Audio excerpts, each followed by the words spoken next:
Hey everybody, I'm Brian, and in this episode we're going to take a look at the history of animation.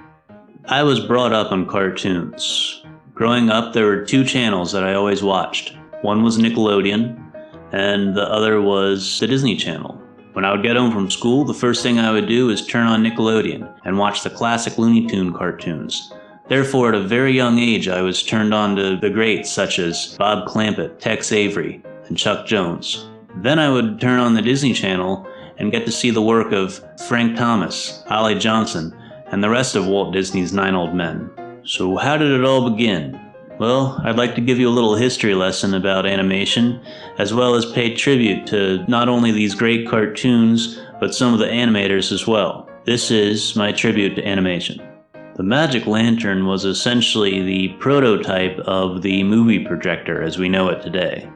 The Magic Lantern had a concave mirror in front of a light source that gathered light and projected it through a slide with an image scanned onto it. Now, there has been some debate as to who the original inventor was. Some say that Christian Huygens developed the original device in the late 1650s. However, in the 15th century, Giovanni Fontana, an engineer, had already created a lantern that projected the image of a demon. Not unlike the movie projector, the Magic Lantern was meant for entertainment. However, in the 1660s, a man named Thomas Waldenstone used this so-called Lantern of Fear to summon ghosts. Now, the misuse of the Magic Lantern was not uncommon. In fact, a common setup of the machine was to keep parts of the projector in a separate adjoining room with only the aperture visible to make it seem more magical and scare people. By the 18th century, use by phonies was common for religious reasons. They would often project the images of spirits on smoke. There were many popular quote-unquote movies that the Magic Lantern showed, but probably the most popular is called The Rat Swallower. Now, there are many other innovations that we could talk about when it comes to the history of animation, but if we do that, we'll be here all day. So let's jump ahead to 1900 and talk about James Stewart Blackton. James Stewart Blackton worked in vaudeville as the comical cartoonist, that's comical cartoonist with 2 Ks, before he became interested in films. He entertained audiences with what he called lightning sketches, which were drawings done at top speed. In 1895, Blackton met Thomas Edison, who was working on the kinescope, a single-viewer moving picture machine. Blackton took interest in moving pictures and co-founded the Vitagraph Company, one of the first film studios. Using stop-motion techniques in which the camera was stopped, the scene was changed, and the camera started again, Blackton created the first animated drawing in 1900 called The Enchanted Drawing. 6 years later, in 1906, Blackton produced another animated short called Humorous Phases of Funny Faces.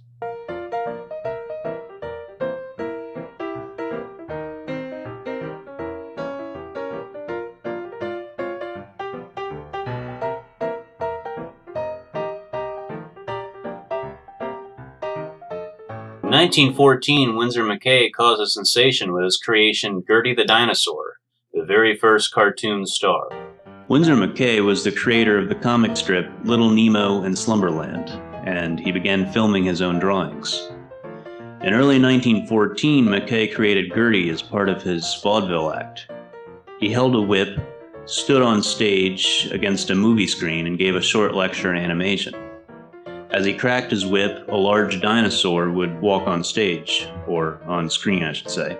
Gertie followed McCay's commands like dancing, eating trees, grabbing a woolly mammoth by the tail and tossing him into the lake, all to the delight of the audience. By late 1914, McCay had created a theatrical release version of the cartoon. By then the movies had moved from Nickelodeons to big theaters, where large audiences could watch Gertie on a big screen. The film advertisement called it the greatest animal act in the world, and the public definitely agreed. So how did cartoons become an essential part of the movie-going experience of the early 20th century? Well, we can all thank Citizen Kane himself, William Randolph Hearst, who, as a fan of comic strips, started producing living comic strips to add to the end of his newsreels in theaters, all in an effort to sell more papers. So that was my brief history of animation. Real quickly, I'd like to go over Bray Studios and Earl Hurd, who was the chief animator for Bray Studios, who in 1914 started animating on transparent celluloid cells.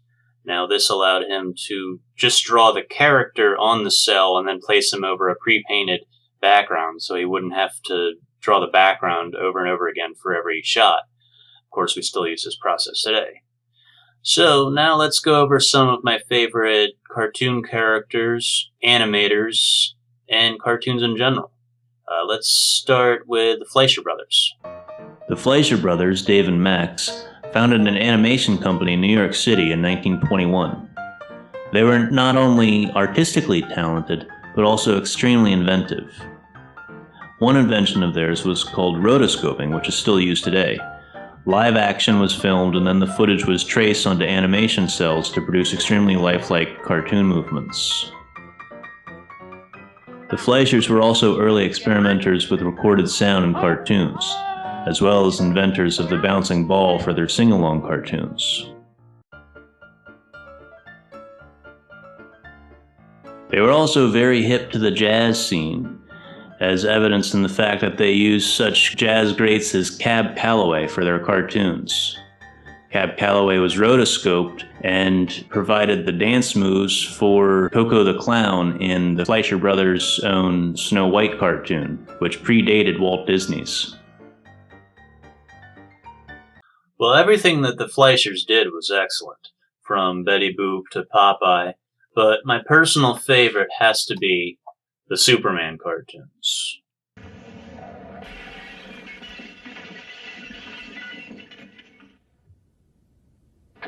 I mean, this is a great cartoon. Look at that beautiful Art Deco. Look at that amazing rotoscoping of the characters. For me, this is right up there with the George Reeves TV series and the Christopher Reeve movies. This is how Superman should be. Okay, let's switch over to Warner Brothers and talk about Looney Tunes. As I mentioned before, I grew up with Looney Tunes while watching Nickelodeon.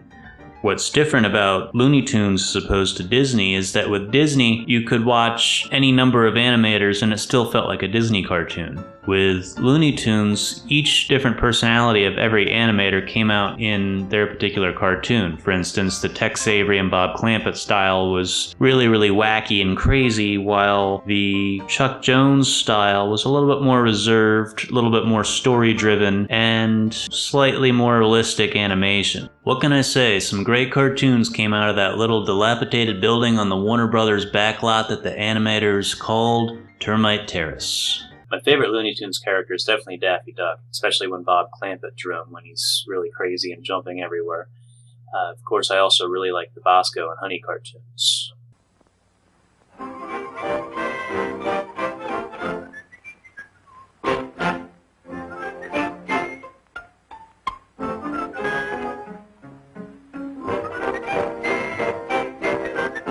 Last but not least, let's talk about my personal favorite, Walt Disney. At just 19 years old in January of 1920, Walt Disney and his friend Ub Iwerks formed a short-lived company called Iwerks Disney Commercial Artists. Unfortunately, it didn't last very long and it soon went bankrupt. Disney then started Newman Laugh-O-Grams, which was very popular in the Kansas City area. Unfortunately, he was unable to pay the high salaries of his employees, and it too went bankrupt. This was about the time that Walt decided to move to Hollywood, California. Disney and his brother Roy put their money together and set up a cartoon studio in Hollywood, where they needed to find a distributor for Walt's new idea, the Alice comedies, which he started making while he was in Kansas City.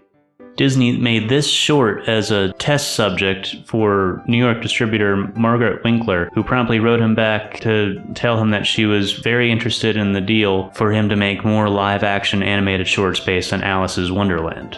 Virginia Davis, the live-action star of Alice's Wonderland, and her family relocated from Kansas City to Hollywood at Disney's request, as did Ub Iwerks. And this was the very beginning of the Disney Brothers studio. The Alice comedies were very successful, and were still going strong by the time it ended in 1927.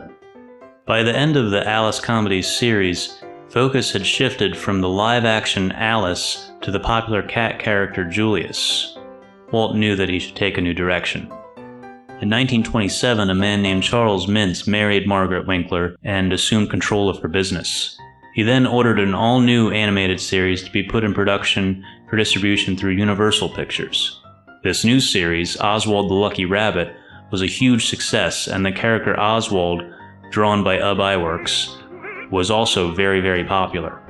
In February of 1928, Disney went to New York City to negotiate a higher fee per short, and was shocked when Mintz told him that not only would he reduce Walt's fee, but also had hired away all of his animators except for Ub Iwerks, who refused to leave. Now, Universal, not Disney, owned the Oswald trademark and could make the films without Walt. On the train ride back to California, Walt started sketching a new character, based loosely on the pet mouse he kept when he worked at Laugh-O-Gram in Kansas City. When he pulled into the station, his brother Roy greeted him and said, "Well, tell me about it, kid. What kind of deal did you make?" Walt said, "We haven't got a deal, but we're going to start a new series." Originally, Walt wanted to call the cartoon mouse Mortimer, but his wife Lily hated the name and suggested Mickey. Ub Iwerks gave the mouse form, while Walt himself provided the voice.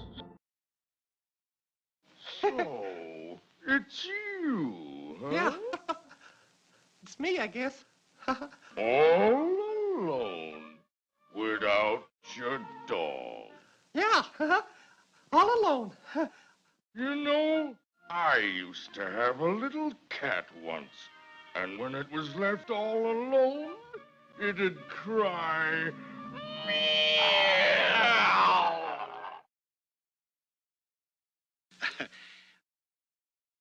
Walt Disney went on to create the very first sound cartoon, Steamboat Willie, the very first feature-length animated film, Snow White and the Seven Dwarfs, the very first theme park, Disneyland, and went on to found Cal Arts in California, right before he died in 1966. Ub Iwerks went on to leave the Disney company for a little while and strike out on his own, in which he made insane cartoons like this.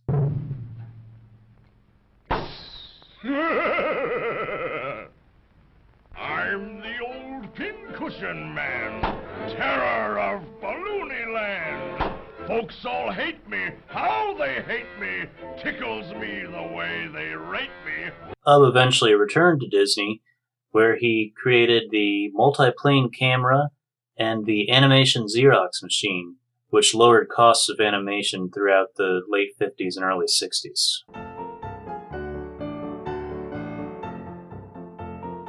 I'd like to thank you for watching. Thank you and good night. Oh, son of a gun. You thought I was going to say son of a bitch, didn't you?